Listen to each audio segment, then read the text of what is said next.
అనామికతో అమర్ మా ఫ్యామిలీ మెంబర్గా అయితే నువ్వు కొడైకెనాల్కి రావచ్చు. అక్కడ మా అందరితో పాటు ఎన్ని రోజులు కావాలంటే అన్ని రోజులు నువ్వు సంతోషంగా ఉండొచ్చు అని చెప్పి అమర్ అనడంతో ఇక మనోహరి ఒక్కసారిగా షాక్ అవుతుంది. ఇదేంటి, ఈ ఆరుని ఏదో ఒక విధంగా కొడైకెనాల్కి రానివ్వకుండా చేసి ఆ బాగిని చంపేద్దాం అనుకుంటే ఇప్పుడు అమర్ ఏంటి దీన్ని కూడా రమ్మంటున్నాడు అని చెప్పి మనోహరి, అది కాదమర్, ఒక్కసారి నేను చెప్పేది విను. అసలైనా ఇప్పుడు కేర్ టేకర్ అవసరం మనకి లేదు కదా, ఎందుకు అని చెప్పి మనోహరి అంటూ ఉంటే, మనోహరి, ఇది నా పిల్లల విషయం, ఈ విషయంలో నేను మాత్రమే డిసిజన్ తీసుకోవాలి, ఇందులో వేరే వాళ్ళు ఇన్వాల్వ్ అయితే నాకు అస్సలు నచ్చదు అని చెప్పి అలా మనోహరి మొహం మీద చెప్పేయడంతో ఇక మనోహరి సైలెంట్గా ఉండిపోతుంది.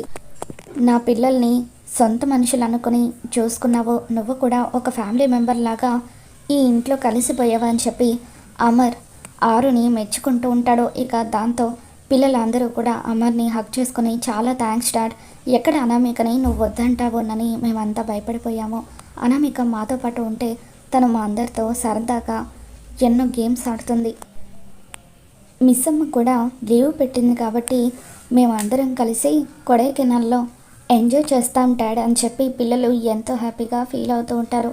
సరే పదండి, ఫ్లైట్కి టైం అవుతుంది అని చెప్పి అమర్ అందరినీ తీసుకుని కొడైకెనాల్కి వచ్చేస్తాడు. ఇక అలా కొడైకెనాల్లో గతంలో తామున్న ఇంటి దగ్గర అందరూ కూడా కారు దిగుతారు. ఇక అలా ఆ ఇంటి ముందు బయట నిలబడి అందరూ కూడా ఆరు జ్ఞాపకాలని గుర్తు చేసుకుంటూ ఉంటారు. ఆరు ఎదురొచ్చి ప్రతిరోజు కూడా తన డ్యూటీకి వెళ్తున్నప్పుడు నవ్వుతూ తనకి ముద్దు పెట్టి సాగనంపిన విషయాన్ని ఇదంతా కూడా అమర్ గుర్తు చేసుకుంటూ ఉంటే, పిల్లలతో ఆటపాటలు ఆడుతూ వాళ్ళు స్కూల్కి వెళ్ళేటప్పుడు నవ్వుతూ బాయ్ చెప్తూ తిరిగి ఇంటికి వచ్చేసరికి తమకి ఇష్టమైన స్నాక్స్ అన్నీ కూడా చేసి పెడుతూ ఆరు వాళ్ళతో ఎంతో సరదాగా ఉన్న విషయాన్ని పిల్లలు గుర్తు చేసుకుని ఎంతగానో ఎమోషనల్ అవుతూ ఉంటే ఇక ఆరు కూడా లోపల బాధపడిపోతూ ఉంటుంది. ఏమండి, మనమంతా ఈ ఇంట్లో ఉన్నప్పుడు ఎంత సంతోషంగా ఉండేవాళ్ళం, ఈ ఇల్లు పిల్లలతో కలకల్లాడిపోతూ ఉండేది, కానీ ఇప్పుడు చూడండి ఈ ఇల్లు ఎలా అయిపోయిందో, ఆ దేవుడు మీతో కలిసి నిండు నూరేళ్ళు జీవించే అవకాశాన్ని నాకు ఇవ్వలేదు, కేవలం జ్ఞాపకాలను మాత్రమే మిగిల్చాడు అని చెప్పి ఆరు ఎంతగానో బాధపడిపోతూ ఉంటుంది. బాగి కూడా వాళ్ళందరూ బాధపడుతూ ఉంటే మిమ్మల్ని అందరినీ చూస్తూ ఉంటే ఆరు అక్కను మీరు ఎంతలా మిస్ అవుతున్నారో అర్థమవుతుంది, కానీ మీరు ఇలా బాధపడడం వల్ల మిమ్మల్ని అందరినీ చూసి ఆరు అక్క కూడా చాలా బాధపడుతుంది అని చెప్పి బాగి అందరినీ కూడా ఓదారుస్తూ ఉంటుంది. పిల్లలు బాగిని హక్ చేసుకుని బాధపడుతూ ఉంటారు. బాగి పిల్లలందరికీ ముద్దు పెడుతూ, చూడండి మనం ఇక్కడ ఉండబోయే ప్రతి క్షణాన్ని కూడా మనం వేస్ట్ చేసుకోకూడదు, ఇక్కడున్న ప్రతి క్షణం మనం అమ్మతో గడిపినట్టే, కాబట్టి అమ్మ కూడా మనతో పాటే ఉందనుకొని మనం అంతా కూడా సంతోషంగా ఉండాలి అని చెప్పి బాగి పిల్లలకు చెబుతూ ఉంటుంది. తర్వాత ఇక అందరూ కలిసి ఇంట్లోకి వస్తూ ఉంటారు. ఇల్లంతా కూడా ఒకసారి తిరిగి చూసుకుంటూ గతంలో ఆ ఇంటితో తమకున్న జ్ఞాపకాలను పిల్లలు గుర్తు చేసుకుంటూ ఉంటారు. ఇక అలా బాగి ఇల్లంతా తిరిగి చూస్తూ, ఇంత పెద్ద ఇంటిని ఆరు అక్క ఒక్కతే మెయింటైన్ చేసేదా అని చెప్పి షాక్ అవుతూ ఉంటుంది.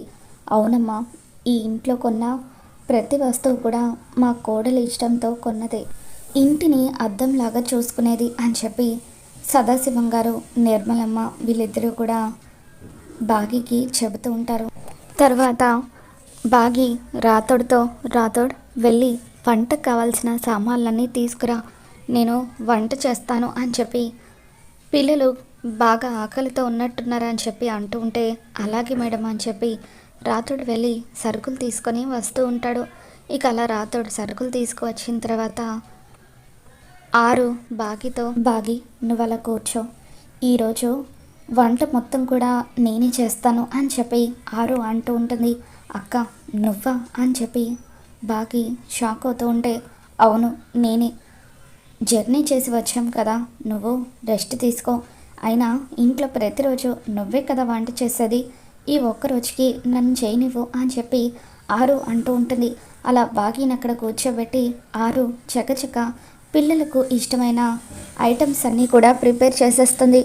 అందరినీ కూడా డైనింగ్ టేబుల్ దగ్గర కూర్చోబెట్టి తనే స్వయంగా వడ్డిస్తూ ఉంటుంది.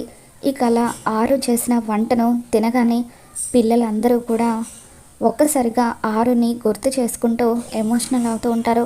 ఆరు మనసులో ఎన్ని రోజులు అవుతుంది మీ అందరికీ నేను ఇలా ప్రేమగా వడ్డించి అని చెప్పి ఇక అలా లోపల ఆనందపడిపోతూ, ఎలా ఉందంజు, పప్పులో కొంచెం కారం ఎక్కువైందా? నీకు కారం అంటే ఇష్టం ఉండదు కదా, కొంచెం నెయ్యి ఎక్కువగా కలుపుకో అని చెప్పి అంటూ ఉంటుంది. ఈ కళ ఆరు ఆ మాట అనగానే అందరూ కూడా ఆశ్చర్యంగా ఆరు వైపు చూస్తూ ఉంటారు. ఆకాష్, నీకు ఆవాలంటే నచ్చదు కదా, అందుకే అవి లేకుండా పప్పు ప్రిపేర్ చేశాను, ఇదిగో తిను అని చెప్పి అలా ఆరు వడ్డిస్తూ ఉంటే అప్పుడు పిల్లలందరూ కూడా ఒక్కసారిగా ఆరుని గుర్తు చేసుకుంటూ, అనామిక, నువ్వు మాటల్లోనే కాదు చేతుల్లో కూడా అచ్చం మా అమ్మలాగే ప్రవర్తిస్తున్నావు అని చెప్పి అంటూ ఉంటారు. దాంతో అమర్ కూడా షాకింగ్గా చూస్తూ, అవునా అనామిక, నా భార్య అరుంధతిలాగే నువ్వు ఈరోజు బిహేవ్ చేస్తున్నావు, వంట కూడా అచ్చం నా భార్య ఆరు చేసిన వంటలాగే ఉంది అని చెప్పి అమర్ అంటూ ఉంటాడు. ఇక దాంతో బాగి ఆరు వైపు ఆశ్చర్యంగా చూస్తూ ఉంటుంది. ఇక పిల్లలు భోజనాలన్నీ పూర్తి చేసిన తర్వాత బాగి అనామిక వైపు చూస్తూ, ఇప్పటి వరకు నేను ఎప్పుడు వంట చేసినా కూడా పిల్లలు కానీ ఆయన కానీ కేవలం బాగుందని మాత్రమే అన్నారు, అక్కలాగా వంట చేసావని ఎప్పుడూ కూడా నాతో అనలేదు. కానీ ఈరోజు మీరు చేసిన వంటను తిన్న తర్వాత వాళ్ళు అలా ఎలా అన్నారక్క, అచ్చం ఆరు అక్క చేసినట్టుగానే మీరు ఎలా చేయగలిగారు?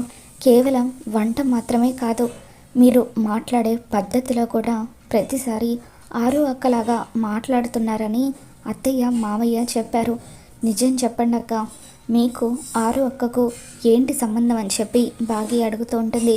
ఇక దాంతో కంగారు పడిపోతున్న ఆరు, సంబంధం ఏముంటుంది, ఏమీ లేదు, నేను ఇన్ని రోజులు పిల్లలతో స్పెండ్ చేశాను కదా, కాబట్టి వాళ్ళ ఇష్టాలు ఏంటో తెలుసుకున్నాను. అలాగే ఆంటీ అంకుల్ ఇద్దరు ఆరు మేడం ఎలా వంట చేసేవారో, ఎలా చేస్తే పిల్లలకు నచ్చుతుందో అదంతా కూడా ప్రతిరోజు నాతో చెప్తూ ఉండేవాళ్ళు, అదంతా విని నేను ఈ విధంగా చేశాను అని చెప్పి ఆరు అంటూ ఉంటుంది. ఇక బాగి మాత్రం లోపల కాస్త అనుమానంగా ఉంటుంది.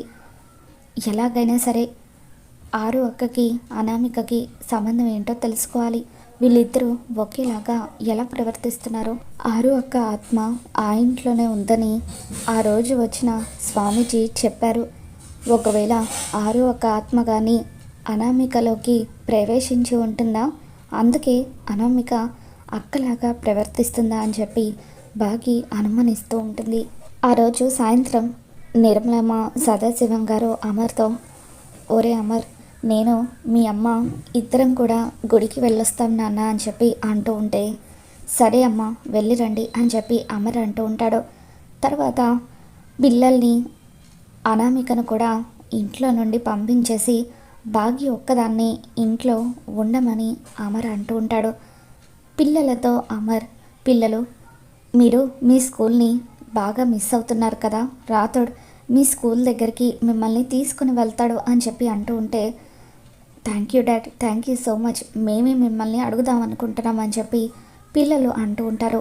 అలా రాతోడు పిల్లల్ని ఆరుని తీసుకొని పిల్లలు గతంలో చదివిన స్కూల్కి వెళ్తాడు. తర్వాత అమర్ ఒంటరిగా ఉన్న బాగీతో, బాగి నాకు ఒక చిన్న పనుంది, నేను 1 అవర్ పాటు బయటకు వెళ్ళొస్తాను అని చెప్పి అంటూ ఉంటే, ఏమండి నన్ను ఒక్కదాన్ని ఒంటరిగా వదిలేసి వెళ్తారా, అసలే ఈ ఊరు నాకు కొత్త అని చెప్పి బాగి అంటూ ఉంటుంది. దాంతో అమర్, మరేం పర్వాలేదు, మనోహరి ఉంది కదా అని చెప్పి అంటూ ఉంటే, అమర్ నిజానికి నాకు కూడా పనుంది, నేను కూడా బయటకు వెళ్తున్నాను అని చెప్పి అంటూ ఉంటుంది.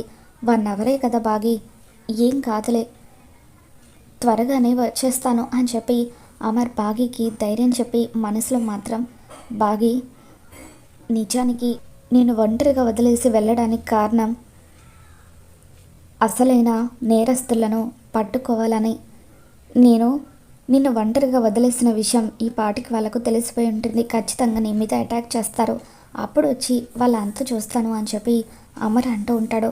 ఇక మనోహరి అమర్ కూడా బయటకు వెళ్తున్నాడు. బాగి ఒక్కతే ఇంట్లో ఉంటుంది.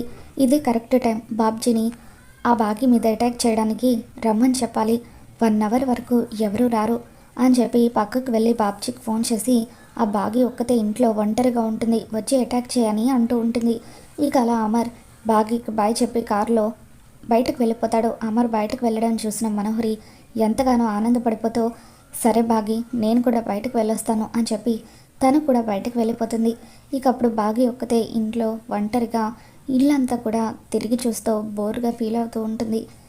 ఈ ఇల్లు చాలా బాగుంది, ఆరు అక్క ఎంతో అందంగా ఈ ఇంటిని తీర్చిదిద్దిందని చెప్పి ఇక అలా బాగి ఒంటరిగా అటు ఇటు తిరిగి చూస్తూ ఇల్లంతా తిరిగి చూస్తూ ఉండగా ఎవరో కాలింగ్ బెల్ కొడతారు. ముసుగులో ఉన్న బాబ్జీ బాగి మీద అటాక్ చేయబోతూ ఉంటే ఇక సరిగ్గా అప్పుడే అమర్ అక్కడికి వచ్చి బాబ్జీని పట్టుకుంటాడు. ఇక బాబ్జీని చితక్కొడుతూ ఆ రోజు నువ్వు పారిపోయావు, ఈరోజు నువ్వు పారిపోలేవు, మర్యాదగా నిజం చెప్పు, ఎవరు ఎవరు బాగిని చంపమని నిన్నిక్కడికి పంపించింది అని చెప్పి అమర్ అలా బాగిని చితక్కొడుతూ గొంతు మీద కత్తి పెట్టి బెదిరించడంతో మనోహరి గారండి అని చెప్పి అలా మనోహరియే ఇదంతా చేయించింది, మీ భార్య ఆరుని చంపించింది కూడా మనోహరినే, మిమ్మల్ని ఎలాగైనా సరే సొంతం చేసుకోవాలని ఇదంతా చేసింది అని చెప్పి బాబ్జీ అమర్కి నిజం చెప్పేస్తాడు. ఇక దాంతో మనోహరి నిజ స్వరూపం తెలుసుకున్న అమర్ ఒక్కసారిగా కుప్పకూలి ఇన్ని రోజులు నా ఇంట్లోనే ఉంటూ నాకే ఇంత వెన్నుపోటు పొడుస్తుందా అని చెప్పి ఇక అలా బాబ్జీని గట్టిగా పట్టుకుని పోలీసులకు ఫోన్ చేసి బాబ్జీని అరెస్ట్ చేస్తాడు. మరి రాబోతున్న ఎపిసోడ్లో ఏం జరగబోతుందో మళ్ళీ మన ఛానల్లో తెలుసుకుందాం. ఈ వీడియో మీకు నచ్చినట్లయితే ఒక లైక్ చేయండి.